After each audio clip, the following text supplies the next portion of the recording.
White house में थोड़ी देर के बाद ट्रंप और नेतन्याहू की मुलाकात होने वाली है। इसी मुलाकात से मिडिल ईस्ट का युद्ध तय होगा। ईरान ने भी युद्ध नीति बदल दी है। मुश्तबा ने होती, हिजबुल्लाह और हमास जैसे आतंकी संगठनों को मोर्चे पर आगे कर दिया है। अब ईरान और इजरायल फिर आमने सामने आ सकते हैं, लेकिन धड़कन सऊदी अरब की बढ़ी हुई है। क्यों? इस रिपोर्ट से समझिए। हूती का सऊदी अरब की तेल पाइपलाइन पर हमला।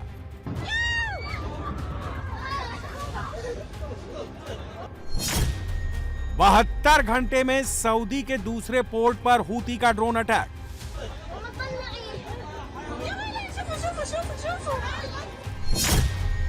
सऊदी अरब पर ईरान समर्थित आतंकी गुटों का डबल अटैक। अमेरिका ईरान की लड़ाई में अब सऊदी अरब पिस रहा है। ईरान अमेरिका युद्ध में बमबारी बंद होते ही सऊदी अरब पर हमलों की बाढ़ आ गई है। सऊदी को उत्तर दिशा से हूती मार रहे हैं, दक्षिण दिशा से इराक के शिया मिलिशिया ग्रुप मार रहे हैं। दोनों ही शिया आतंकी संगठनों को ईरान का सपोर्ट मिल रहा है। हूती एक हफ्ते से लाल सागर में सऊदी अरब के तेल जहाजों को उड़ा रहे थे।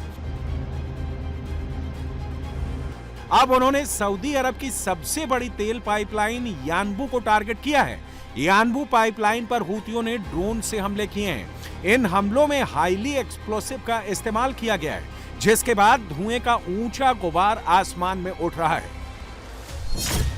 यह सऊदी अरब के पूर्वी रेगिस्तानी इलाके अल जुबैल से निकलने वाले तेल को दक्षिण में लाल सागर के किनारे यानबू बंदरगाह तक पहुंचाती है।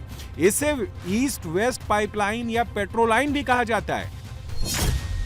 यह पाइपलाइन 1200 किलोमीटर लंबी है। 70 लाख बैरल तेल डेली यानबू पोर्ट तक पहुंचाती है। इसमें 20 लाख बैरल लोकल रिफाइनरी को भेज दिया जाता है। 50 लाख बैरल लाल सागर के रास्ते यूरोप और दक्षिण एशिया को भेजा जाता है। सबसे बड़ी बात यह है कि पाइपलाइन हॉर्मुज को बाईपास करते हुए सऊदी अरब का तेल दुनिया के बाजार तक पहुंचाती है। सऊदी का तेल बाजार तक पहुंचने से रोकने के लिए उसकी सबसे बड़ी पाइपलाइन पर हमला कराया जा रहा है। लाल सागर के किनारे सऊदी अरब के 3 बड़े पोर्ट जिजान, जद्दा और यानबू हैं। ये पोर्ट लाल सागर के जरिए बाब अल मंदेब की खाड़ी और स्वेज नहर से जुड़े हुए हैं। सऊदी दोनों रास्तों से अपना तेल बाजारों में भेजता है। हूती और इराक के शिया मिलिशिया के हमलों से परेशान सऊदी किंग ने ट्रंप से मदद की गुहार लगाई है।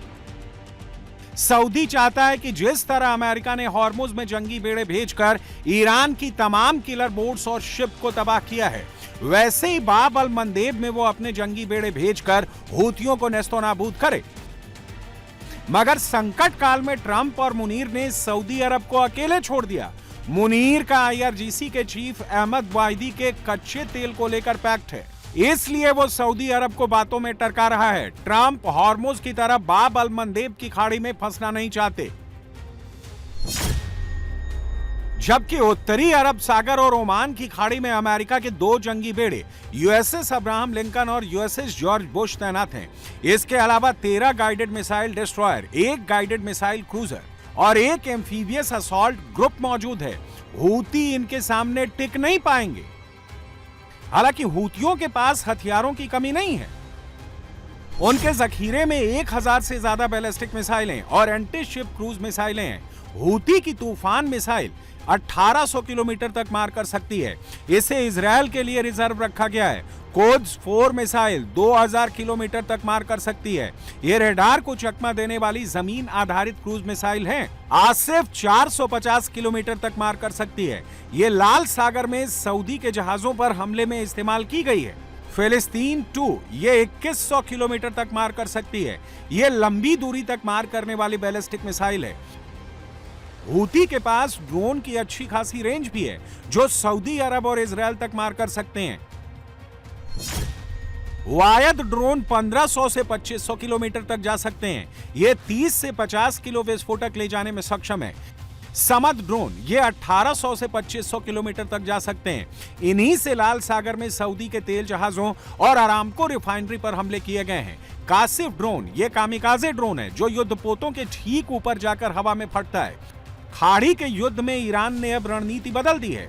ईरान अब प्रॉक्सी के जरिए अपने दुश्मनों से लड़ेगा। वो यमन के हूती, लेबनान के हिजबुल्ला, इराक के शिया मिलिशिया और गाजा के हमास को आगे कर लड़ाई लड़ेगा।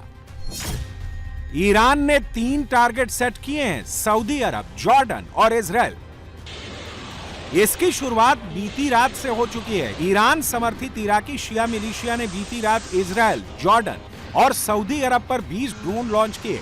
अगर ये पैटर्न जारी रहा तो इजराइल बहुत जल्द ईरान पर हमले कर सकता है। इजराइल के रक्षा मंत्री इजराइल काट्ज ने बड़ा धमाका किया। अगर इजराइल फिर युद्ध में कूदा तो ईरान के एनर्जी सिस्टम को बमबारी में फोड़कर 40 साल पहले की स्थिति में पहुंचा देगा। इजराइल को सिर्फ ट्रंप के ग्रीन सिग्नल का इंतजार है। ट्रंप और नेतन्याहू के बीच होने वाली मीटिंग में इस पर फैसला हो जाएगा। ईरान में पहली बार मुश्तबा के विरोध में जनता सड़कों पर उतरी। इस्फहान शहर में 2 आंदोलनकारियों को फांसी देने के फैसले का विरोध हुआ। अली खानी स्क्वायर में जनता ने फांसी के विरोध में नारेबाजी की। ईरान में अमीर हुसैन सफाई और अबोल फजल सिपाही को जनवरी में हुए दंगों के दौरान हिंसक प्रदर्शन के आरोप में फांसी दी गई। इस केस में 12 लोगों को अब तक फांसी की सजा सुनाई गई थी। 19 जुलाई को 2 और गुल मोहम्मद मोहम्मदी और इरफान असफिंदियारी को फांसी दी जा चुकी है। ईरान के पूर्व शाह के बेटे रेजा पहलवी ने ईरान में सत्ता परिवर्तन का फिर दावा किया है। ईरान में कई हथियारबंद गुट भी मुश्तबा के खिलाफ लामबंद हो रहे हैं। सिस्तान, बलूचिस्तान में ये गुट खुल्लम खुल्ला हथियार लहरा रहे हैं, जबकि कुर्द पहले से मौके की ताक में हैं, कब इस्लामिक रिजीम पर हमले शुरू करें।